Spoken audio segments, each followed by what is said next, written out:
Okay, so we got our threaded item. I've moved it out of the way, and we're going to continue on with the pummel. So there's a couple ways to do this. One way would be to cheat a little rather than starting from scratch. And that is, since I 3D printed that plastic that toy lightsaber, we can use parts from it. But let's take a look.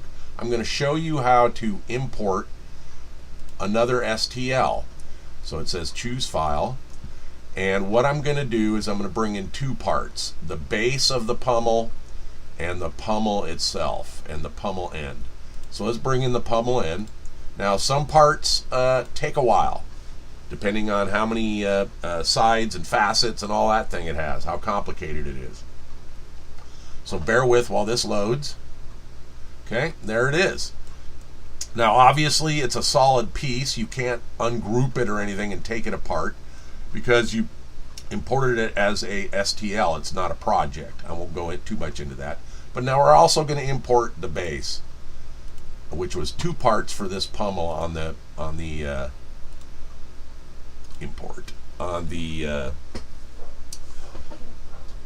3D printed lightsaber. Okay, so there they are. Now what we want to do is get a general look at this and see how we might either use it.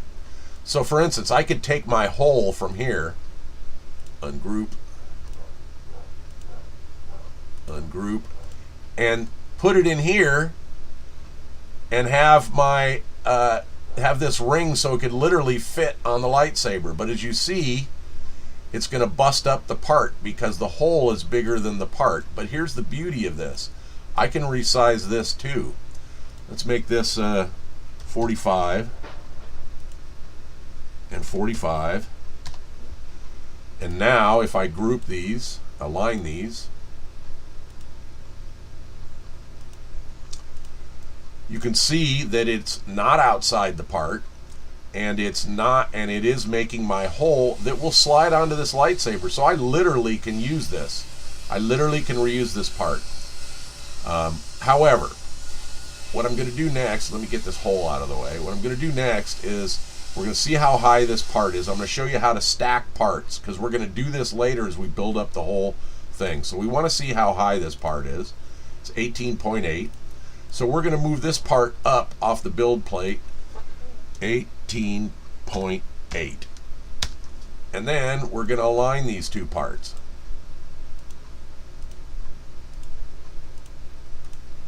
And in the end, this gives us, I must have, oh, that's right, I resized this. But in the end, let me resize this to 45 as well. And as always, we got to realign. Pardon my neighbor, he's doing a lot of construction next door. Anyway, so there we go. Things aren't exactly right, but this is the general look of the pummel of that toy lightsaber. And we could use this as a basis. But there's, again, some things I don't like. One, this ring will be too long. When this goes on, it could cover the holes. You know, just in general, I think we could do a better job. Also, this has, if you look at when it was first modeled, it's got all kinds of interesting modeling to it. I don't know if it's supposed to look like that. You see all the dents and stuff. Not sure how this was modeled. But when we import it like this, we get all this interesting denting, I guess, if you will. If you want that, hey, use this part.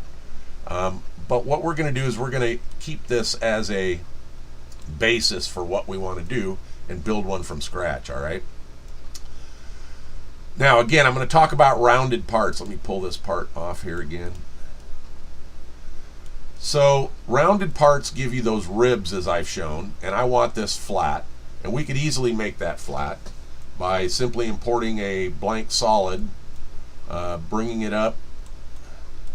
Just going to do this real quick to show you. Bringing it up, sliding it over top of the part, make sure it's bigger than the part, and then raising it until we get about what we want. And then when we combine these, you'll see the top of this piece is now flat. There you go. Pretty simple, right? But let me talk about rounded things. So I'm going to rotate this 180. and talk about printing it now. And this is important. Now you say, well, I could print it the other way. Well, you've got threads to print and everything else that's going to need support. So we want to try to get away from having supports. So now we've got that. I'm going to lower this to the build plate.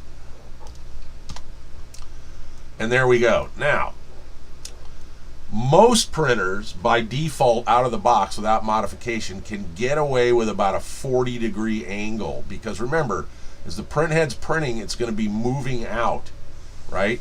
If this angle's too much, then the print line won't have anything to stick to. You'll be trying to print in midair, and it'll look terrible. It'll absolutely look terrible. As a matter of fact, it may even fail. So you got to watch your angles here. With my upgraded fan, cooler fan on my filament, I can get away with about a 55, sometimes a 60-degree angle. But it's not as pretty looking because each line is like a staircase step, right? The head's going to move out in the next line. So the overlap of the lines is very small. So it's going to be very steppy and ridgy looking. 45 looks pretty good. Again, I can get away with more angle, but I want this to kind of look good, so I want to keep these angles to no more than 45 degrees to try to get the best look and less stair-steppy of each layer line as the printer prints it. So this is why I don't want to reuse this part, but I want to make something that's very similar, and that's what we're going to do, all right? So let me go back, rotate, rotate, rotate, rotate, get rid of that block, undo, undo. Undo, undo, undo, undo, undo, undo. See, that's the beauty of the undo button. And I can go forward back to what I had if I wanted to. All right, so we're going to make this ourselves. Now, one might say, hey, well, let's just bring this ball in. Well, you know what? And we could, and you can do all kinds of things. You can change the dimensions, you can change the height, you can do whatever you want, and this is a good piece to do this on. But if you look, we don't really need a ball. This is a cylinder from here and then a curved cap. And in this case, it actually is an arc. We don't really need an arc. I'm just going to do a solid. And there's one way to end with a flat top. All right, and then down here I'm going to do the same. It's going to be the same angle with a flat bottom, and our thread piece will go on here. You'll see as we progress. So that's not a good idea. So what we're going to do is we're going to bring in a solid, and I'm going to show you something here, increase the sides, and I'm going to show you something here you can do to these solids with other tools. See this bevel, right? So 2.5, and that gives us, if I bring in a triangle that has, this is a isometric, it's not an isosceles triangle, should be 45, right? If I bring this in here, see that? Whoops, undo. If I zoom in here and match this 45-degree angle on this triangle. By the way, one thing you can do, there's some other tips I'm going to give as I go along with this. Every time you move something, you notice how it's moving in a certain amount. I can't get in between, right? Well, down here is your snap grid. Right now it's set to 1 millimeter. You can go as low as 0.1. And another way to move is instead of dragging, see now I'm moving in steps of 0.1. Another thing you can do instead of dragging is when you click on this object, you can use the arrow keys on the keyboard. 1, 2, 3. And as you see, that is a 40, with that triangle butted there, that is a 45-degree angle. So I've just made the taper of this. Now, it's not high enough. Pardon me. In other words, this is not long enough for what I want, or maybe it is. We have to see. So we know our ring. Let me get our ring here. Let me go home. What happened to my... I moved it out of the way. We don't need it for now. So this is going to be our ring, right? And we want the pummel to kind of match here. So this is the skin of the lightsaber, and we want the pummel to be bigger than this. So we want it to stick out a little bit. So if we recall, this was 36. So let's just start with, how about 45 and 45. And of course that changed our 45-degree angle. So this is something I'm teaching you here, and I'm already maxed out on bevel, right? So you want to use these tools after you get your dimensions as close as possible. Now if I scale this up, you'll see the angle will start to change. But things get really screwy as you're playing around. You're going, how do I get that part? So once again, get my ring out of the way here. Actually, let me put this back together. Pardon me here.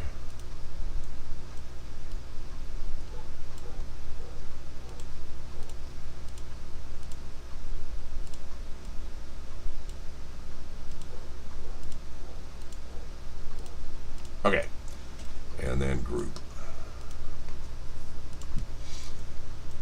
Okay, so now we're going to bring the solid in, and we have our ring, and we're going to try 45 and 45. Increase the sides. I wish it would do that automatically.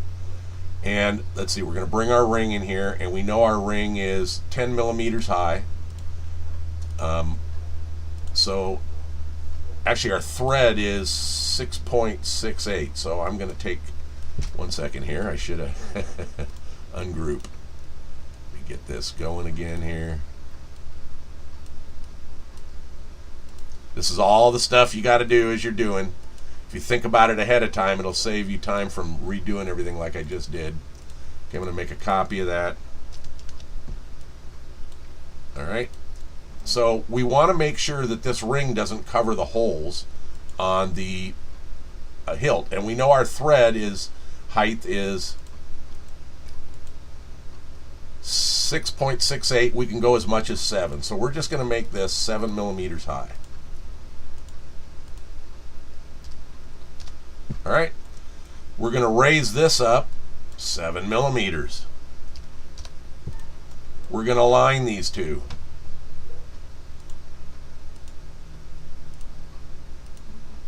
And we're going to kind of scope out what we got. So that looks pretty good. So if this ring was around the base of the pummel with the threads inside, which I'll show in a minute, and we wanted the pummel to stick out about the same as this one, that's not too bad.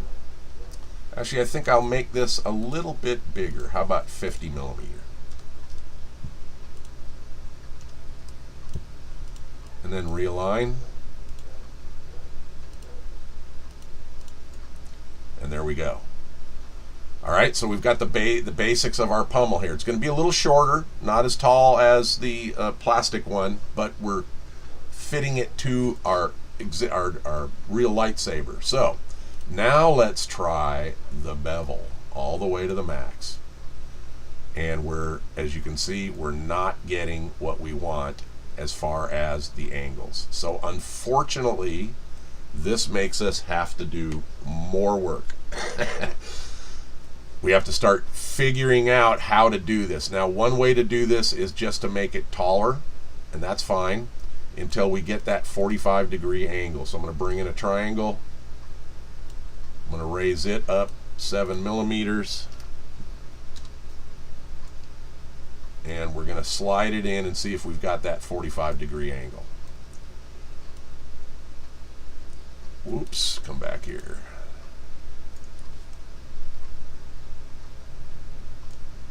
Okay, it's a little steeper, so that's actually good. It's less than 45 degrees. So we're going to keep that way. Let's get rid of the triangle. So now, how do we get this not this high? Well, we have to do some more magic with it. All right, so what we're going to do is we're going to bring in a solid that's a blank solid, and let's see, I'm going to move the ring out now. Whoops, see, this is the undo button. I'm going to move the ring out now. We're going to put this on the build plate,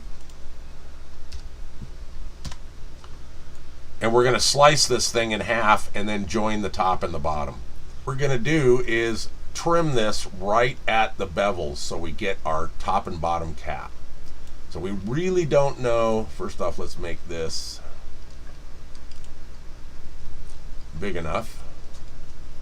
It can be a lot bigger.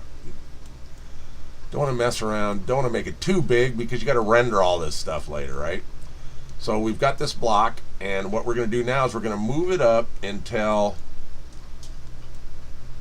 the end of our bevel, right about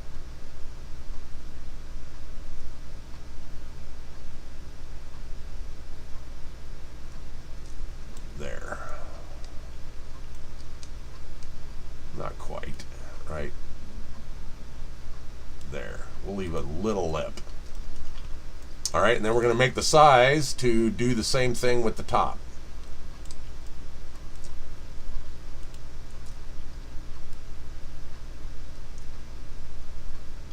Leave just a little lip. It's okay, when we join them we can adjust this as needed, right? Okay, and then we combine, and there's our top and bottom. Now here's the big deal, one thing that is not in Tinkercad that I wish it was.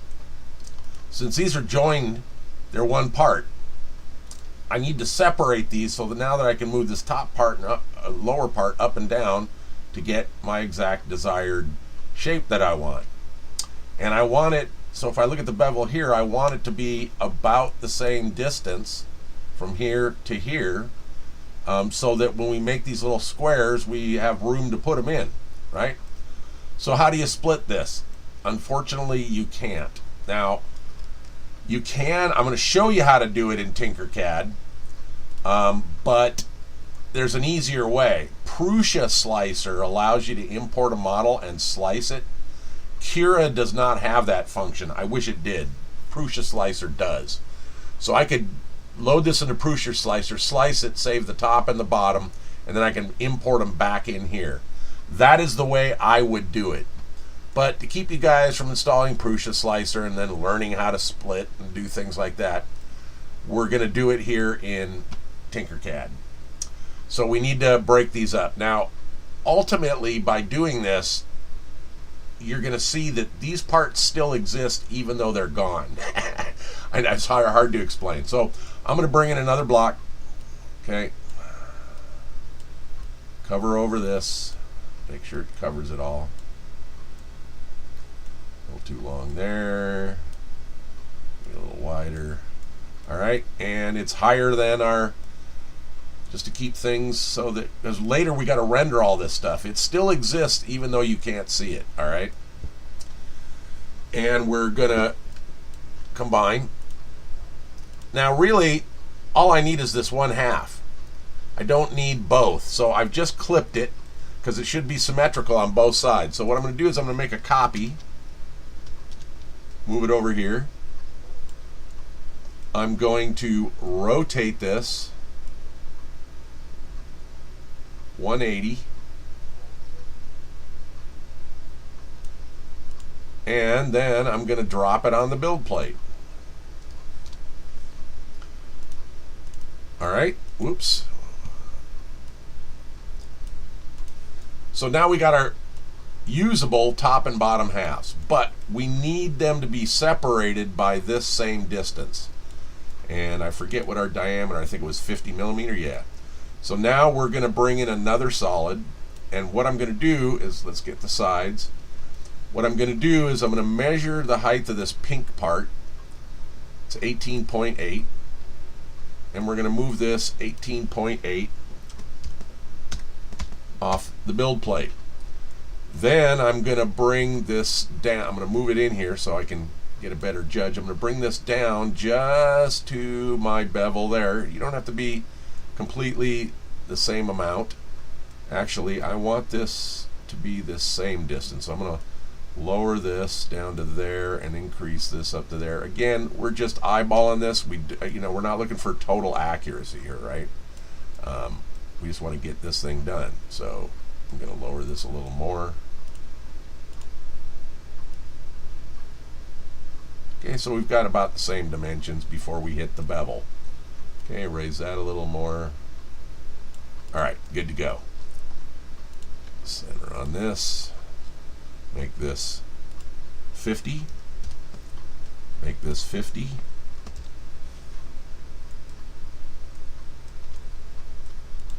Okay. Now we're gonna, let me go home here. Now we're gonna align these two items. And we're not gonna align this one yet. And then we're gonna drop this down. So this now is 7.72. We're gonna drop it down. I'm just gonna do 7.7.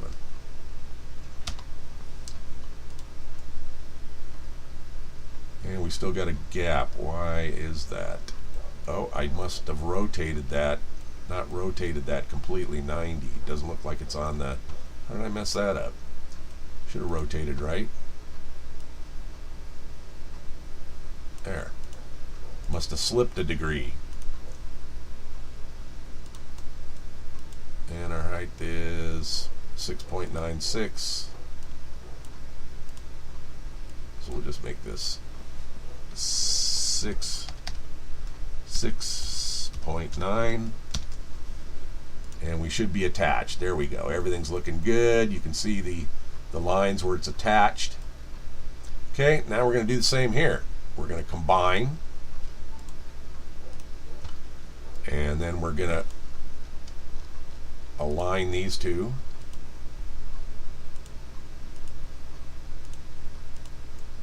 And now we measure the height here, and it's 19.7. So we'll lower this to 19.69 just to make sure they're combined. And there we go. There's our pummel, right? So we're going to group. And just to check it, we're going to move it over here. We can undo all this and check that we got about what we want. Yep, and we sure do. So there you go. There's our pummel all combined. How big in diameter is it? Of course, we want a little bit bigger because we're making a skin. So yeah, it's a little bit bigger than the toy one, which is fine. So now we've got our pummel. We can put this ring. So now we're going to kind of assemble the two. We've got this pummel. We don't need to 3D test print this at all. It's not like we're trying to fit it to anything.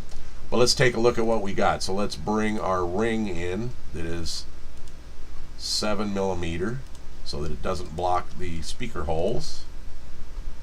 Align. And then we can set this down to 7mm. 7mm.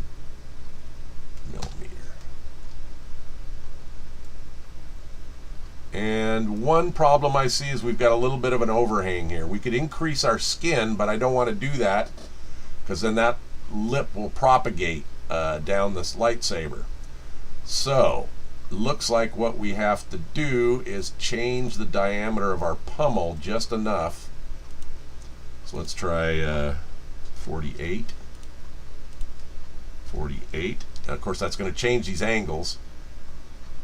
Let's do an align. And how are we looking there? Yeah, that works out good. I guessed that number right. It could be I think there's a little bit of a step there. I think that'll work. I think the printer will not have a problem with that. So now that we did that, I'm going to move the ring out of the way, drop this back down. I just want to check my angle. Bring in a triangle. Make sure we haven't overstepped that magic 45 degrees. And we're still steeper, so we're looking good. All right, delete the triangle. Actually, what I'm going to do is I'm just going to undo. Okay. Now, I'm going to show you another feature. We want to get our threads in there, right? And get those attached to this. So, there's another feature here in Tinkercad that allows me to hide a shape. So, I'm going to hide that so that I'm going to put my threads in here. Now, our threads aren't quite 7mm high. I want to go ahead and keep this skirt 7mm. So, let's center this.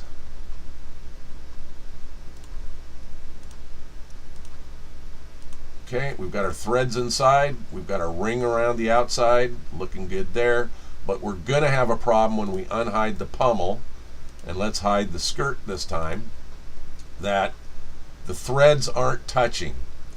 So what we're going to do is this is 6.68. We're going to drop this down. This is all the things you got to consider. We're going to drop this down 6.67. Unhide our ring. Make sure our joint looks good. And there we have it. There is our completed pummel.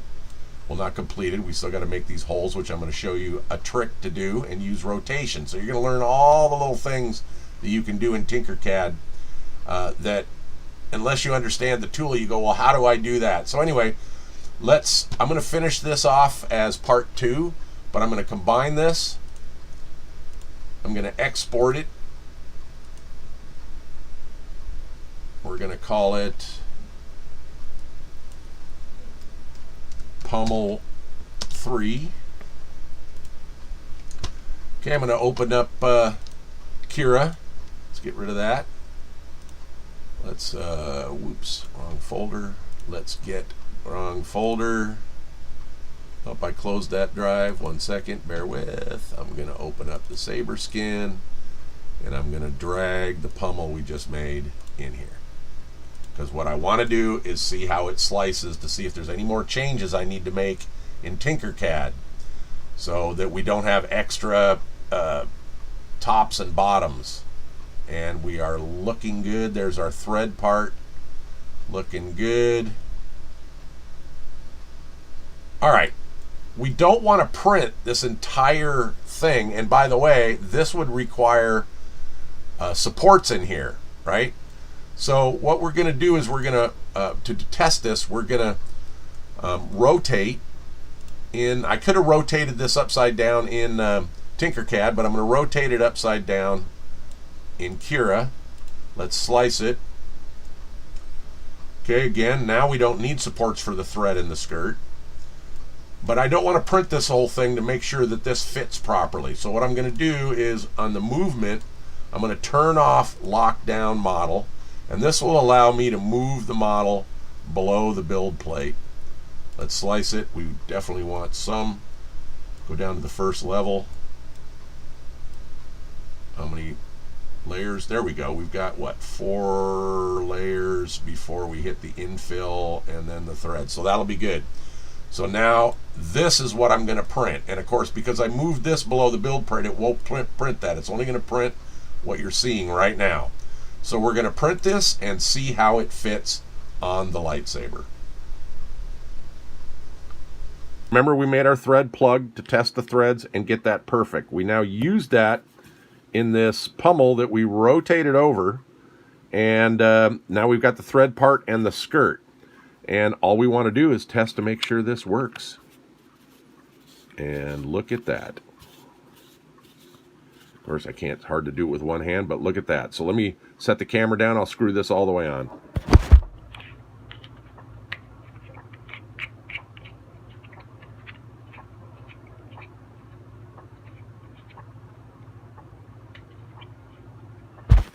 Okay, that threaded on really nice. The skirt, the rim that we put around fits really nice. We got all our dimensions really good.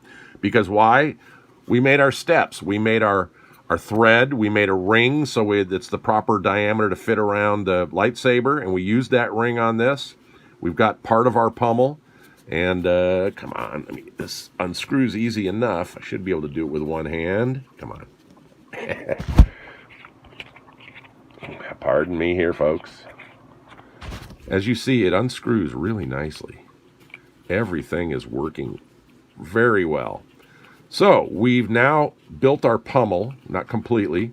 We've built our pummel, and we've test fitted on the Saber, and we know we've got a good prototype now, good working part.